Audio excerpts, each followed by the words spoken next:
thinking on the future of these kind of structures that they are used for complicated crossings or wide estuaries or rivers or bays.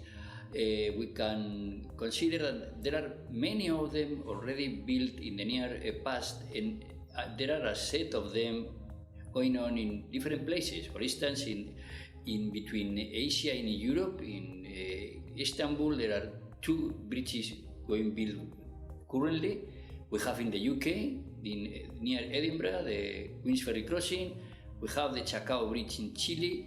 A lot of challenging bridges have been built in Grande Construction in China. So the globalization, the capabilities of the construction companies, the advanced methods for designing and evaluating the safety of these bridges can guarantee that many construction like this will be built in the near future,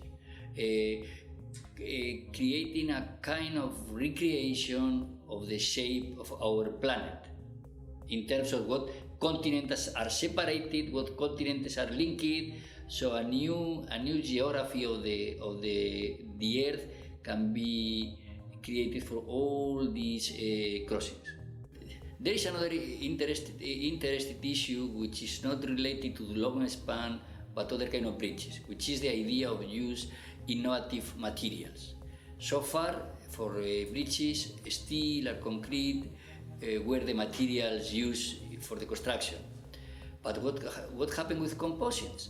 Composites are used already in aircrafts, cars, other kind of engineering, and they are entering into the bridge industry, in the bridge design, but slowly.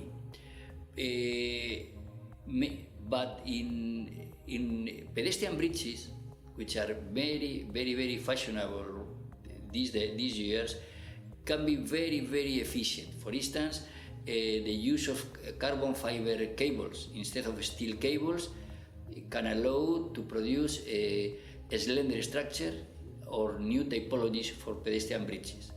So this is a very promising field for the use of new materials in the bridge industry.